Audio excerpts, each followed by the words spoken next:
हालात संभले तो माँ को बेटे के लिए नए रिश्ते की तलाश की ख्वाहिश उभर आई। बहू सास में रवायती जंग बदस्तूर होती रही। उधर शकुंतला भी रुपोशी की जिंदगी से तंग थी। वो चाहती थी कि दुनिया का हिस्सा बनकर रहे। लिहाजा उसने फैसला कर लिया कि सकीना को हुक्मदार से तलाक दिलवा कर खुद यहाँ रहूंगी और ऐसा ऐसा हुक्मदार को इलाके का अमीर तरीन शख्स बना दूंगी और कुछ ऐसा इत्मीनान से जिंदगी बसर करूंगी।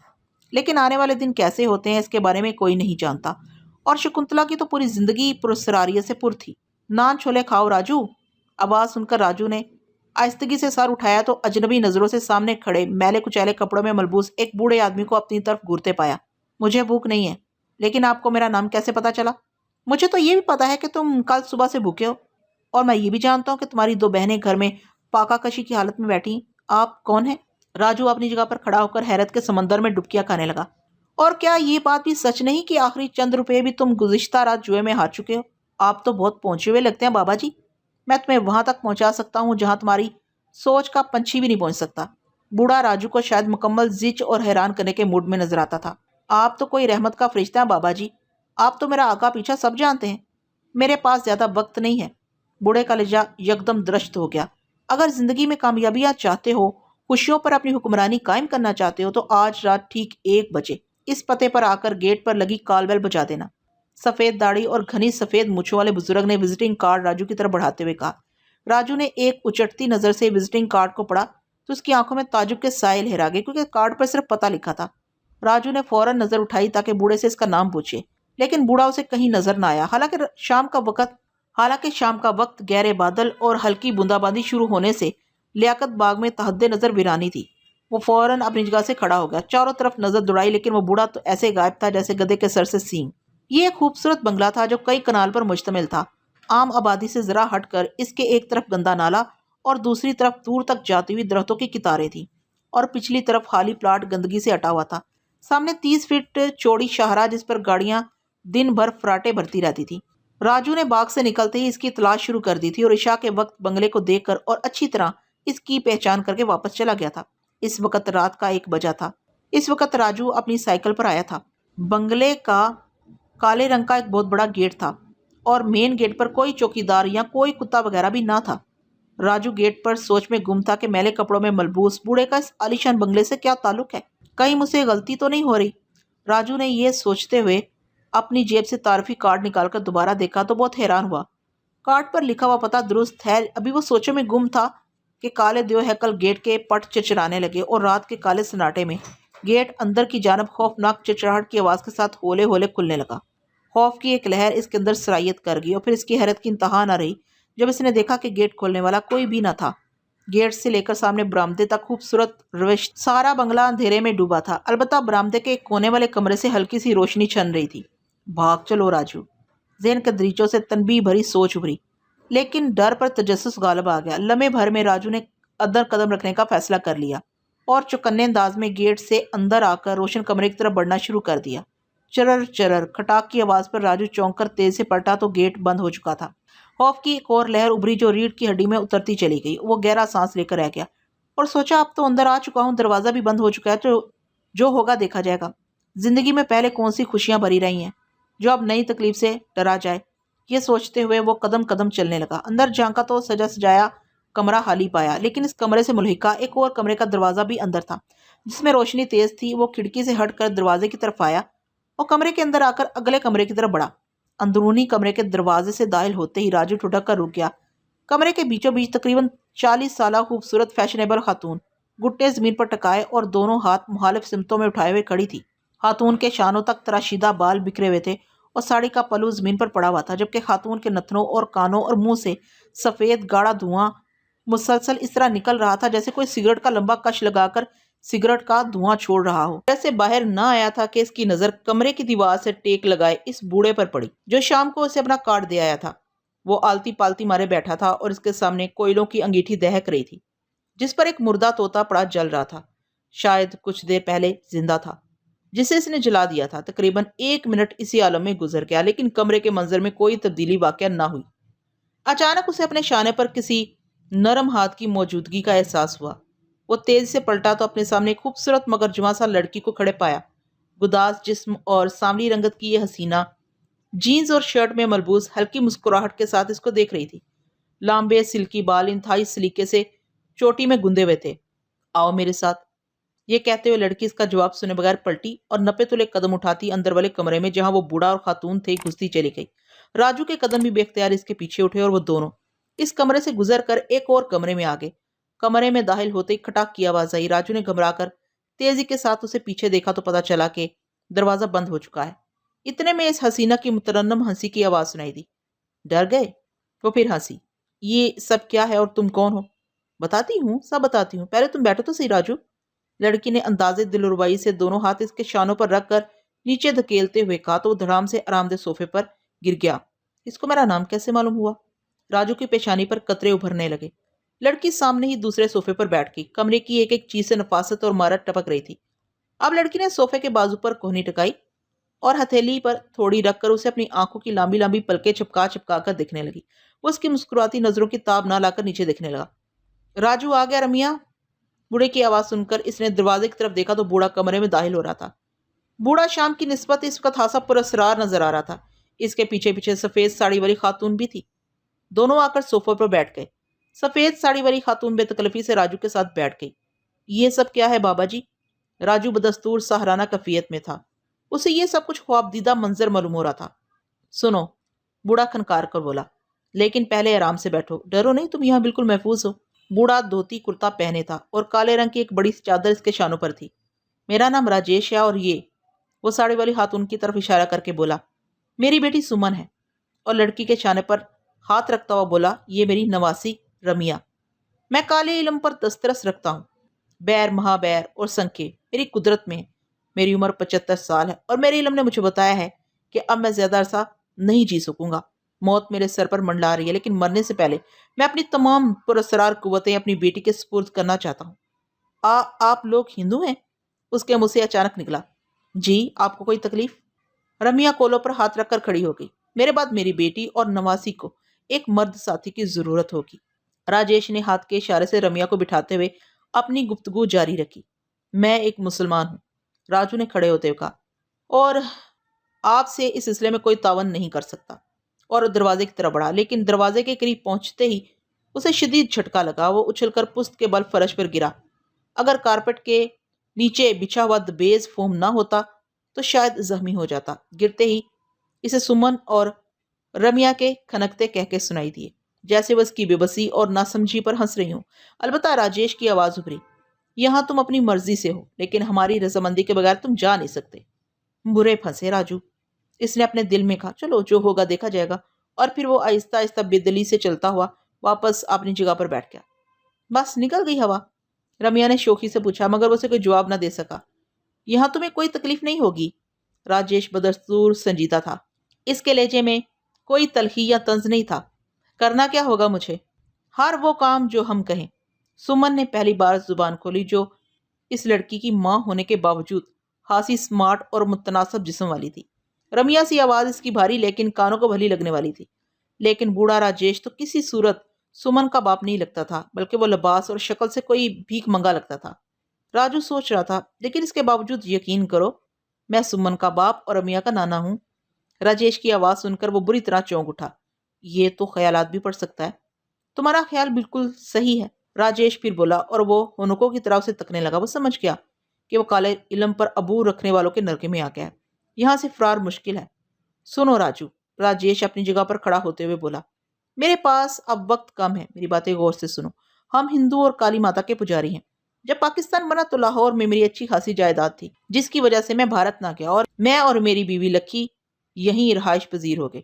इन दिनों मैं छोटा मोटा शब्दबाज और जादूगर था। मेरी बीवी और सुमन की माँ जिंदा थी। जब सुमन पैदा हुई तो काले इल्म का हसूल मेरा जुनूनी शौक बन चुका था। मैं सुमन और उसकी माँ को लाहौर में छोड़कर अपनी जन्मभूमि और काली के स्थान कलकत्ता चला गया तो था काले इल्म पर अबूर हासिल करने, जो मैं हासिल कर भी लिया, लेकिन वहां मुझे बेदरपे कुछ ऐसे वाकयात दरपेश आए कि मैं वापस ना आ सका। इस दौरान सुमन की माँ मर गई। सुमन जवान हो गई तो एक दिन मैं पाकिस्तान वापस आया तो पता चला कि मेरी तवील गैर हाजिरी से बाअसर लोगों ने खासी जायदाद जो है वो हथिया लिया राखी से, और मेरी बेटी सुमन के साथ एक छोटे से मकान में रहाइश पजीर थी। ये बात 1961 की है, जब पाकिस्तान में मार्शल लगा था। इन्हीं दिनों राखी पर लोग सुधार गए। तब मैं सुमन को लेकर लाहौर से इस्लामाबाद आ गया, क्योंकि एक पुरस्कून शहर है और यहाँ हमारा जानने वाला भी कोई ना था। रुपए पैसे का हसूल मेरे लिए अब एक मामूली बात बन चुका था, क्योंकि मुझे काले इल्म पर इस कदर दस्तरस थी कि लोगों की आंखों के सामने से रकम उठा लूं तो उनको पता ना चले। लिहाजा मैंने यहाँ शहर से हटकर कई कनाल पर मुश्तमिल ये कोठी खरीदी और बेटी को काले इल्म की तालीम देने लगा। किसी भी औरत के लिए काले इल्म सीखने के लिए यह ज़रूरी है कि वो शादी ना करे, लेकिन ये रमिया, इसके मुंह से अचानक निकला, ये सुमन की नाजायज औलाद है। राजेश ने इंतहाई अहम बात एक आम से लहजे में कह डाली तो वो हक्का बक्का रह गया। हैरान होकर बूढ़े का मुंह देखने लगा। शादी करने पर पाबंदी है, फितरी तकाजे पूरे करने पर नहीं, राजेश ने मेरी हैरत को भांपते हुए समझाने के अंदाज में कहा। लेकिन ये चूंकि मुसलमान मुल्क है, लिहाजा दिन की रोशनी में मुझे तुम गुजाला और रमिया को फरजाना या फरी कहोगे, सुमन तनबीह के अंदाज में बोली। और आपको बाबा जी? राजू ने पूछा। मुझे अब कुछ कहने की जरूरत नहीं, मेरी तुम्हारी शायद ये आखिरी मुलाकात हो। वैसे मुझे दुनिया वाले गुजाला का पुराना मुलाजिम समझते हैं। मुझे करना क्या होगा? राजू ने तीनों को बारी बारी देखते हुए पूछा। फिलहाल कुछ नहीं, जब कोई काम होगा तो तुम्हें कह दिया जाएगा। अभी ऐश करो, वो सामने वाली अलमारी का दरवाजा खोलो, सुमन ने हुक्मिया अंदाज में कहा। तो वो गैर इरादी तौर पर खड़ा हो गया। आगे बढ़कर अलमारी खोली तो मारे हैरत के इसकी आंखें फैलती चली गईं। अलमारी बड़े नोटों की गड्डियों से मुकम्मल तौर पर भरी पड़ी थी। राजू की सांसें तेज होने लगी। इतनी रकम एक जगह इसने पूरी जिंदगी में ना देखी थी। गालबन लाखों रुपए थे। इसकी महवियत इस पर टूटी जब रमिया ने करीब आकर अलमारी पर 3 दफा जोर से हाथ मारा। ठक ठक ठक। किधर? वो आंखों से इशारा करके बोली तो वो शर्मिंदा हो गया। जितने जरूरत हो ले लो, अलमारी बंद कर दो, रमिया ने कहा तो वो फिर सोच में डूब गया। मेरे नसीब में तो 1 रुपया भी नहीं है, और यहाँ लाखों रुपए ऐसे पड़े हैं जैसे रद्दी कागजों के टुकड़े। कुछ लोगों को खाने को नहीं मिलता और कुछ को ये समझ नहीं आती कि खर्च कहाँ करें। मेरा ख्याल है कि तुमने रुपए जिंदगी में पहली बार देखे। बहुत ही गरीब हो गालबन। ये रख लो। रमिया ने 100 रुपए के नोटों की 2 गड्डियां उठाकर जोर से इसकी खुली हथेलियों पर नखुवत से फेंकते हुए अलमारी बंद कर दी। अब तुम जा सकते हो, राजेश ने कहा, लेकिन ये ख्याल रखना कि मेरे बात में बेटी का फर्माबरदार रहना होगा। ये मेरी तरह ख्यालात तो नहीं पढ़ सकती और ना ही गुजरे हुए वाकयात बता सकती है, लेकिन फिर भी कामयाबियां और दौलत हासिल करने के लिए खासे गुर जानती है। और सुनो लड़के, सुमन ने मेरी तरफ देखते हुए कहा, जितनी रकम की तुम्हें जरूरत होगी मिल जाया करेगी। घूमने फिरने के लिए गाड़ी भी ले जा सकते हो, लेकिन मेरा पैगाम मिलते ही दुनिया के सब धंधे छोड़कर तुम्हें उड़कर यहाँ आना होगा। कोताही बर्दाश्त नहीं करूंगी। आखिरी जुमला कहते हुए सुमन की आवाज करखत और सफाक हो गई और इसकी सख्ती राजू ने बखूबी महसूस कर ली थी। रमिया, सुमन ने कहा, राजू को गाड़ी में इसके घर छोड़ा। आइए जनाब। रमिया खड़ी होकर दोनों हाथों से शर्ट ठीक करते हुए बोली और राजू खामोशी से इसके पीछे चल दिया।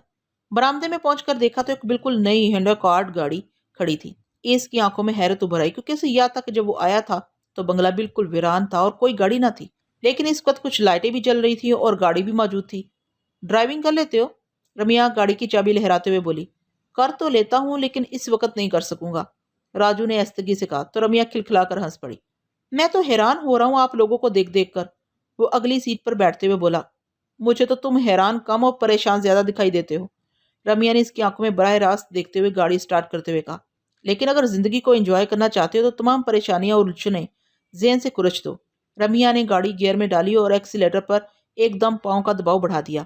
टायर चचराते हुए गाड़ी कमान से निकले हुए तीर की तरह मेन गेट की तरफ लपकी तो राजू बौखला उठा कि गेट तो बंद था, लेकिन इस वक्त इसका मुंह पहाड़ के धाने की तरह खुले का खुला रह गया जब सदर दरवाजे के दोनों पट मेकानिकी अंदाज में वाह होते चले गए।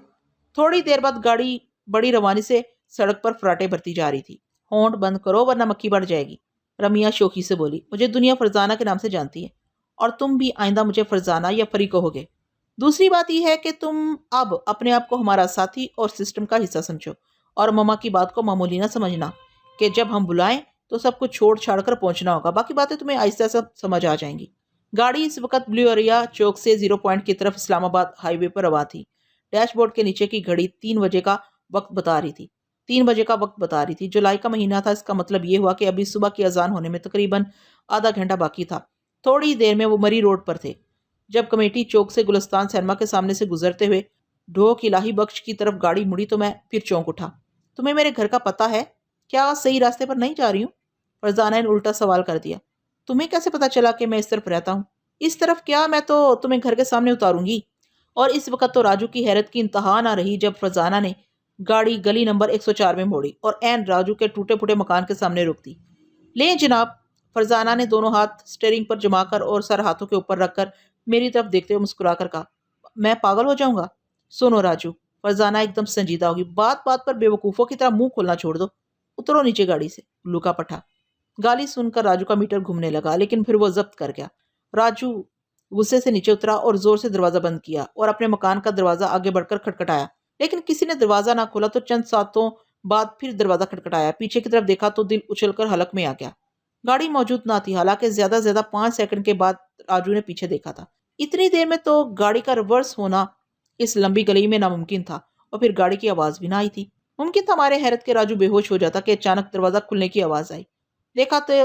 देखा तो राजू की बहन शुमाइला ने दरवाजा खोला था। राजू को देखकर एक तरफ हट गई। भैया कहाँ रह गए थे? हम दोनों सारी रात डरती रही हैं, वो हंसी होकर बोली। अरे छोटी, मुझे मुलाजमत मिल गई है, राजू इसके सर पर चपत लगाकर बोला। राजू दरवाजे के अंदर हुआ तो शुमाइला कुंडी लगाने लगी कि अचानक इसकी आवाज आई, भैया ये सामान आप लाए हैं? और अपनी साइकिल तो अंदर लाएं। कौन सा सामान? राजू को हैरानी हुई। पलट कर देखा, एक बड़ी ट्रे पर कपड़ा पड़ा था। लपक कर कपड़ा उठाया तो ताज़ा और गर्मा गर्म रोस्ट मुर्गे की खुशबू नाक में घुस गई, और साथ ही साइकिल भी खड़ी थी। पलक झपकने में राजू को पता चल गया कि इन्हीं लोगों का काम है। हैरान होने का कोई फायदा नहीं, उल्टा उल्टा बहनें खौफजदा हो जाएंगी। राजू ने ट्रे उठाई। हाँ हाँ छोटी, मैं ही लाया हूँ। वो शकीला का है, बुलाओ इसको, खाना शुरू करो, ठंडा हो जाएगा, राजू अपनी हैरानी छुपाते हुए बोला। आज बड़ा खुश नजर आ रहा है भैया जानी। शकीला दुपट्टा दुरुस्त करते हुए कमरे से बाहर आई। आओ शकीला, रात को कुछ खाया? राजू ने ट्रे को जमीन पर रखते हुए कहा। हाँ जी, ख्याली पुलाव से पेट भर कर और सबर के घूंट पीकर सो गई थी। शकीला के इस शौक जुमले में कर्ब की आमजिश महसूस करके राजू का दिल भर आया। वो 2 दिनों से भूखी थी, लेकिन सबर का दामन नहीं छोड़ा था। शुमाइला और शकीला दोनों ही मासूम और खुशशक्ल थी। इतनी मासूम कि उन्होंने ये भी ना पूछा कि भाई सुबह के 3 बजे भाप निकलता खाना और रोटियां कहाँ से और कैसे ले आए। भूख ऐसी जालिम चीज है कि इंसान से सोचने समझने की सलाहियत छीनकर जिन को माफ कर देता है। सुबह होते ही मैं दूध लाया और बड़े दिनों के बाद राजू के घर में तमाम से चाय बनी। दिन चढ़ते ही राजू दोनों बहनों को लेकर शॉपिंग करने निकला और दोनों को नए कपड़े और घर की कुछ जरूरी चीजें लेकर दी। उसने अपने लिए भी कपड़ों के चंद जोड़े लिए और नए जूते खरीदे। दोपहर को वो टैक्सी में लदे फदे घर पहुंचे और दोपहर का खाना तैयार करके खाया। आज दोनों बहनें बहुत खुश थीं कि इनके भाई को नौकरी और बहुत अच्छी नौकरी मिल गई है। इस तरह शाम हो गई। रात जरा गहरी हुई तो राजू ने इस्लामाबाद जाने का इरादा कर लिया। राजू जब सुमन और रमिया के घर पहुंचा तो रात गहरी हो चुकी थी। राजू ने अपनी साइकिल गेट के छोटे दरवाजे से खासी अंदर लाकर खड़ी की, जो कि खुला था। पूरी कोठी कल की तरह वीरान और अंधेरी थी। कल जिस कमरे में रोशनी नजर आई थी, आज वो कमरा भी बंद था और चारों तरफ गहरे अंधेरे का राज था। इस कदर सन्नाटा देखकर राजू को थोड़ा सा खौफ महसूस होने लगा। तमाम दरवाजे बंद थे। ये अंदर से बहुत बड़ी कोठी थी। बरामदे से गेट तक तकरीबन 100 फुट पक्की रवश और इसके दाएं बाएं बागीचे थे, जबकि कोठी की 4 दीवारी के अंदर दीवार के साथ साथ चारों तरफ मुख्तलिफ अकसाम के घने दरख्त थे। हो सकता है सुमन और रमिया कहीं गई हों। ये सोचते हुए राजू ने वहां से जाने का इरादा कर लिया कि अचानक किसी बिल्ली की रोने की आवाज आने लगी। अचानक उभरने वाली आवाज से राजू के कदम रुक गए। उसने आवाज की सिमत देखा तो यूं महसूस हुआ जैसे दूर एक दरख्त के पास किसी बिल्ली की 2 आंखें चमकी जा रही हों। हादसा दूर होने के बावजूद भी वो आंखें मुझे वाज़ेह नजर आ रही थी। बिल्ली बार बार रो रही थी। थोड़ी देर बाद राजू को महसूस हुआ कि बिल्ली एक नहीं बल्कि ज्यादा बिल्लियां रो रही हैं, और जब निगाहें दौड़ाकर राजू ने इधर उधर देखा तो दूर कई बिल्लियों की आंखें चमकती हुई नजर आई। अब राजू का खौफ बढ़ने लगा। रमिया, राजू ने ऊंची आवाज लगाई, लेकिन आवाज बिल्लियों के बैन करने की आवाजों में दबकर रह गई। रमिया, सुमन, राजू जोर से चिल्लाया, लेकिन उसे खौफ महसूस हुआ। उसकी आवाज में लर्जिश थी। राजू ने फौरी फरार का फैसला कर लिया और सरपट गेट के पास खड़ी साइकिल की तरफ दौड़ा। करीब पहुंचा तो देखा कि साइकिल की सीट, हैंडल, डंडे और कैरियर पर बिल्लियां बैठी ऊंची आवाज में मनहूस तरीके से रो रही थी। अब तो राजू ने पांव के पंजों के ऊपर देखा तो उसे हर तरफ बिल्लियों की चमकती आंखें दिखाई देने लगी। राजू साइकिल छोड़कर पैदल भागने का इरादा करके गेट के पास आया, लेकिन ठुटक कर रह गया। तकरीबन 2 साल खूबसूरत गोल मटोल बच्चा गेट के साथ टेक लगाए और टांगे पसारे बैठा जारो की तार रो रहा था और दोनों हाथों से अपना सर पीटने में मसरूफ था। कौन हो तुम बेटे? वो अपना तमाम डर भूल कर बच्चे को देखने लगा। बच्चा एकदम चुप हो गया और राजू को देखने लगा और फिर अचानक हंसने लगा। इसके इस रवैये से राजू फिर डर गया। इसके हंसने की आवाज ऐसी थी जैसे बैटरी सेल से चलने वाली गुड़िया की। अब बच्चा खड़ा हो गया और हंसते हुए लड़खड़ाते कदमों से राजू की तरफ बढ़ने लगा। ये देखकर राजू पलटा और कोठी की जानब सरपट भाग खड़ा हुआ। राजू को यकीन हो गया कि ये कोठी और इसके मकीन खतरनाक है। राजू के भागते ही बच्चे की रफ्तार भी तेज हो गई। अचानक राजू को सामने बरामदे से 2 इसी तरह के बच्चे अपनी तरफ भागते हुए नजर आए। अब राजू के उसान खता होने लगे। इसने बदहवास होकर कोठी के अकब की तरफ दौड़ लगाई। शायद ये इसकी गलती थी, लेकिन इस वक्त उसे कुछ होश ना था। वो बुरी तरह खौफजदा हो चुका था। लेकिन कोठी के पीछे आते ही उसे एक अजीब मंजर नजर आया। दूर एक दरख्त के नीचे रमिया और सुमन खड़ी हुई नजर आई। रमिया एक लालटेन थामे खड़ी थी और सुमन यानी इसकी माँ आलती पालती मारे दोनों हाथ माथे से लगाए बैठी थी।